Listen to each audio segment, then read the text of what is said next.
Welcome to the Leadership Summit. This Leadership Summit is an opportunity to search for innovative ways of improving our institution and supporting the development and the growth of all of our people, both enlisted and commissioned. This Leadership Summit is not the only answer, but it is an excellent opportunity to start some important conversations. This summit is an invitation to join in a conversation. I hope you'll take the chance over these next few days to rediscover why the Navy is important to you and why you are important to this institution. I hope you will take the chance to voice new ideas and to hear from others. Maybe some of these ideas will inspire you to try something you never considered before. Maybe this conversation will remind you why you committed to serve and will reinvigorate your commitment. Maybe some of you will be inspired to experiment with new initiatives and even run some pilot programs. This is an important opportunity for us. How often are we able to gather such a diverse group and focus our conversation on the future of our institution? I feel fortunate to be a part of this event, and I hope you do too. And I look forward to seeing you in a few days. Enjoy. Have a great conference. What you just heard was Admiral Clark's welcoming invitation to the Leadership Summit, which was held at the Naval Postgraduate School in December of 2001. The first of its kind, the summit assembled over 260 people ranging from seaman to admiral that also represented all backgrounds in our Navy. The Leadership Summit was an application of a new way to view and lead large-scale change called a large group intervention. Combining LGIs with the positive change approach of appreciative inquiry yielded a dynamic support process for rapid, collaborative change. Hence, the Leadership Summit was aimed at leadership improvement in our Navy's system of leadership development, utilizing a large group intervention with appreciative inquiry to generate pilot projects with input from all stakeholders. Lieutenant Commander Dave Nystrom was the project manager for this summit. Much planning went into this event. Under sponsorship of Admiral Clark and a steering committee composed of 8 flag officers, 2 captains, 5 junior officers, the Master Chief Petty Officer of the Navy, 4 enlisted folks, and the brigade commander from the Naval Academy, all of whom came together and decided on topics for this summit. The focus they decided upon was bold and enlightened naval leaders at every level, forging an empowered culture of excellence. I think I'm going to go back to something else that was said yesterday. I think by understanding that the difference between the journey and the quest. The journey, you just want to get from point A to point B. The quest, you're open for things that you never thought of before. And so I think what we can all take from that is that, we do want to get somewhere, and we're going to get there. It's kind of like childbirth. It's going to happen. You can't stop it. So we might as well figure out the best way and listen to the ideas as we go along. That's what I'm picking up, and I think with all the leadership here, I can't speak for anybody else. I think that's why they're here, because they feel like that's where we need to go. But we're going to get to the future. The future's going to happen. So the question is, how are we going to get there? Is it just going to be a journey, or is it going to be a quest? The first day, members discovered the positive core of the Navy. We surfaced stories which highlighted peak experiences from the past, moments when people witnessed enlightened leadership, and when leaders were acting at their best. We know that already in the Navy, there have been multiple examples of bold and enlightened leadership. We know there have been multiple examples where people have been empowered to do extraordinary things, to take risks and be creative and make innovative things happen that have never happened before. We know it's happened, and we've rarely had a chance to talk about it and surface it. The one thing that we do as a high point is really it gets down to is our people. And some of those key words that you can see up here is and we use the word peak there. I think you see that there are extraordinary people in this room, and the collection and the capacity in this room, the years of experience is amazing. When I arrived in Connecticut, I'd been there for about 2 months, and I really strived to do the best that I could. I got qualified faster than any individual ever had on that dock that was not a fleet returnee. I was just striving so hard for everything I did. And we had a unit in dock, which was the Dallas. And the Dallas CO on my quarterdeck watch had crossed 6 or 7 times. He had business he was doing. And I tried to ring him off and ring him on properly, just perfect, the best I could every time, you know, and really come out and just snap to attention and look real sharp. And finally, the last time as he was departing that day, he pulled me over and said, "You're a really sharp kid, and I really appreciate what you're doing."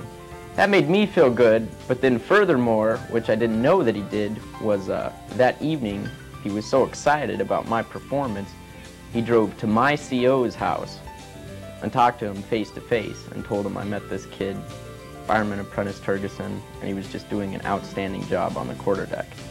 So my captain called me in the next morning to a captain's mast, which automatically I just heard that word and I got really scared. When you walked in, was it the green table set up? The green table, the whole spiel, you know? So I thought, oh my God, what have I done? I've just been trying to do a good job, and now I'm going to captain's mast. And he said, "Fireman Turgeson, do you know why I'm here?" I said, "No, sir." He said, "You've done an outstanding job while you've been here." And he granted me a 96-hour pass and gave me a letter of accommodation. And it was just, it was a really important experience to me because it showed that through hard work and dedication you can be recognized. It made me strive to even do better. After participants interviewed one another and heard hundreds of inspiring stories and examples of enlightened leadership, they surfaced the root causes and factors and the themes that gave life to these examples.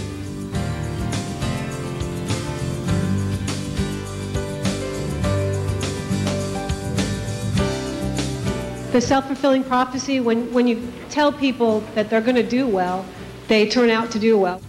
On the second day, participants imagined what their Navy would look like in 10 years if everything were working at its best.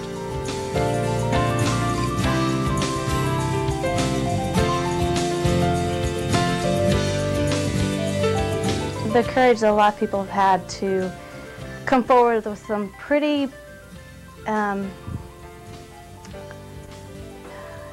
challenging ideas that would take a lot of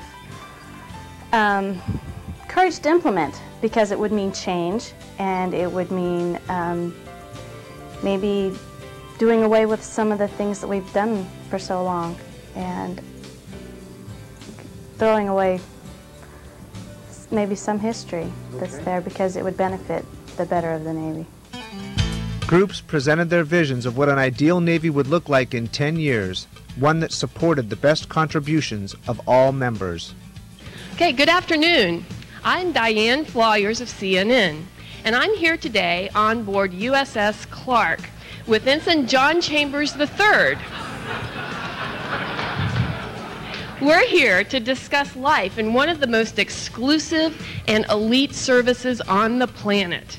In fact, the U.S. Navy was most recently named the #1 place to work by Fortune Online. So, Ensign Clark, please tell me about a typical day in the life of a sailor. Well, when I wake up on the finest warship, what I do is I put on my personal communication device. This allows me to see the challenges that my subordinates have taken while I've been asleep. It lets me know what my CO has given me. Lets me know what my CO has given me to do today. And also at the same time, my subordinates are doing the exact same thing, and they can also see the mission and the challenge that we have to do today. Excellent. Well, how has the Navy empowered you to be successful? It has empowered me by the way we communicate, by the way that I am able to keep in touch with the people at home, and the way that it allows me, the dynamic way we can do our job. Great. So, in fact, how do you balance your work and your home life, given that you're away from home for such a significant portion of your life? It's like I'm virtually there. With the connectivity that we are given, I'm able to help my kids with homework, read them a story. I'm able to see the problems with my wife had, and also able to calm her and tell her what a beautiful haircut she just got. We all know how important that is.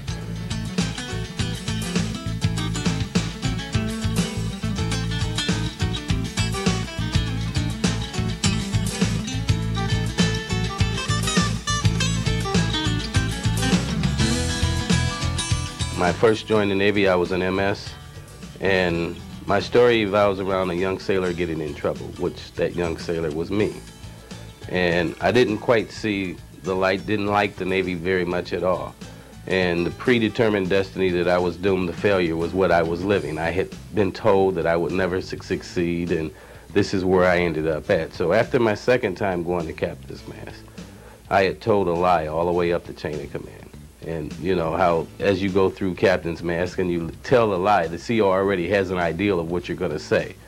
So him being prepared for me to give him this big dissertation or this big lie that I had dreamed up and concocted in my brain, I told him when he asked me, well, Patrick, what do you got to say? And I said, guilty. His jaw dropped, and everyone else in the room jaw dropped, because I think I did a pretty good job in convincing him that my story was true. He looks over at the command master chief and says, now what do you say? The command master chief looked at him and says, fine him, bust him, restrict him. Just don't kick him out. At that time, they had Project Upgrade in the Navy. And 2 times at captain's mast, you can get kicked out if they didn't think you had any worth. He says, let me have one more chance with him. I can make this a productive sailor. And that was the first time that someone believed in me. And it made me want to stay in the Navy and now pay back the Navy what that Master Chief did for me at that particular time. So this is why I sit where I sit. This is why I do what I do. On the third day, we began to propose provocative propositions, statements that would stretch us into making design decisions that are consistent with our highest values. We, as leaders, are empowered to make decisions at the optimum local level and encouraged to be intelligent risk takers.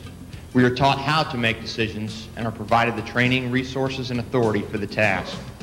This nurtures, inspires, and supports competence at all levels.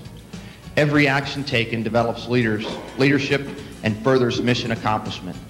We are committed to understanding the possible outcomes of our decisions and providing positive feedback. This demands inclusive decision-making and shared knowledge. After each principle was proposed, there was a quick testing for consensus. Okay, the sense of the meeting on that proposition in terms of a future that you would want? Okay, that's great. And I did notice on a couple of them there's a couple yellow cards and so on. We are going to get a chance to discuss some of that, like there might be some additions.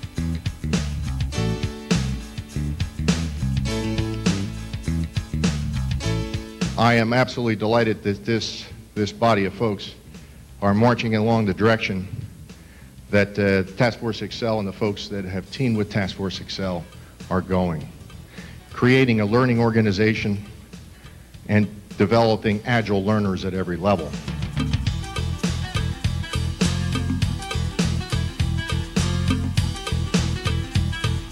And this answers, I think, in my mind, a lot of the real conflict we see, and I'll go back to the Chief's quarters because that's what I know best.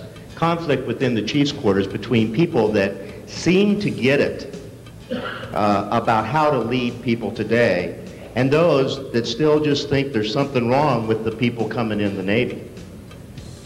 So I really think that that's what we're all about here. We're about replacing or putting in place a system or the values of a system that will enable us to move forward in developing people to really take initiative rather than just do what we tell them to do. There is always that creative tension that exists between the reality of where we are now and the vision to which we strive to achieve.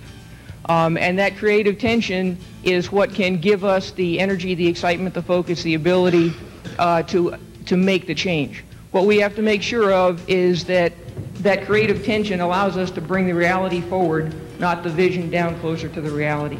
By the afternoon of the third day, participants were ready to propose action steps and pilots. Over 30 pilots were proposed, experiments and actions people could take to move the Navy closer to our highest ideals. I'd like to host an AI session aboard the USS Coronado for the 3rd Fleet staff, and the potential to expand that depending on how that particular one goes. We can expand it in many different directions. It's the beauty of hosting it down at 3rd Fleet for the Sea Based Battle Lab. We could go into just the innovation and experimentation side of the house. We could expand it to an entire battle group. If it all goes well, we can just continue to expand from there throughout the whole West Coast. Okay. That's my offer. Terrific. If we found out what people want to do, we might find that we're not as unbalanced as we are today. Okay, so a pilot that helps people really look at their careers. For the younger sailors, we should have, instead of an E5 with an E5, we should have maybe an E1 with a Master Chief or a Senior Chief to help start the leadership movement upon arrival to command.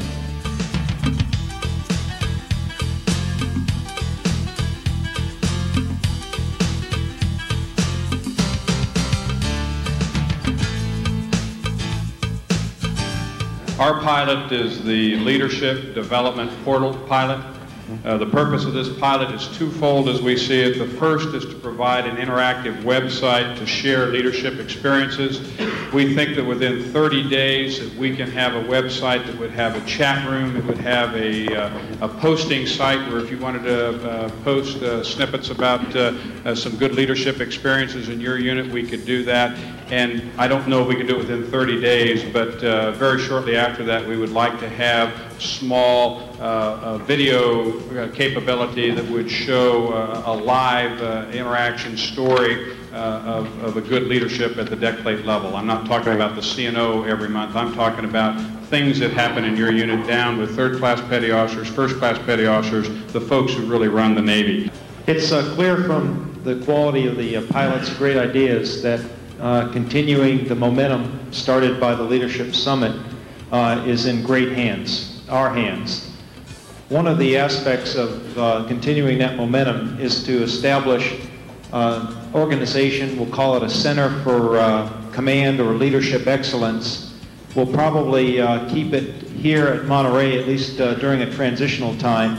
And the idea would be to be the intellectual engine behind in the brokering for the good ideas behind such things as the web idea that Admiral Harms put before you just a few moments ago. On the fourth day, Admiral Clark, the CNO, arrived to hear and respond to a few of the pilot proposals. I want everybody to capture and grasp every skill and that's what part of the Leadership Summit is about. What are the skills that we need to bring to people? What are the skills that how do we help leaders develop the skills that they need so that they can fulfill this calling that we've laid out for them? That we are going to hold them accountable for the growth and the development of the people that have been entrusted to them. So I believe in AI to the end. I think the greatest mistake that organizations make is trying to study things to death. So when you talk to the folks that work around me, you find that one of the things that I am frequently saying is, let's go try it. If it doesn't work, we'll blow it up. I mean, that's what we do for a profession anyway. You know, we rubble stuff. One of the things that's becoming clear to me is that this work can't stop here today, that there has been too much invested by you personally and by our institution in this. There are things we need to continue to pursue. This is one of those. The more people that gets involved in this, like we go back, we tell people on the ship and everything like that, they get more involved. They want to know about it. I mean, there was people fighting to come here. There was people fighting to come. You know, what? I want to come. I want to come. You know, you only could pick so many people. And I was just glad I was picked before, so I knew I had an invite. I was invited to come this time. You know, I could have paid somebody to take my spot. I mean, somebody could have paid me to take my spot because they, you know, that's how bad they wanted to come. What will you remember most about this week?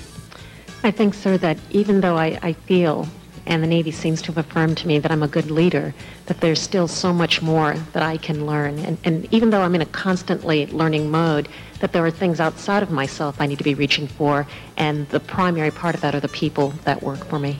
So I'm proud to be a part of what, you know, really has the potential to be a great thing, make great changes.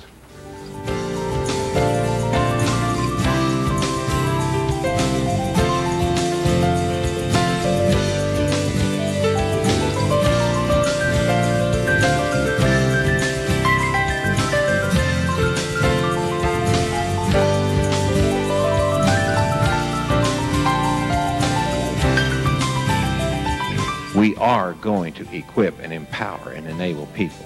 And one of the things that we promise them, the greatest thing that I can promise that E3 at the other end of this room, is that we will give you a chance to lead an institution with integrity and trust and honesty and respect and pride and hope and compassion and loyalty. That's who we are. Go out and live it. God bless you.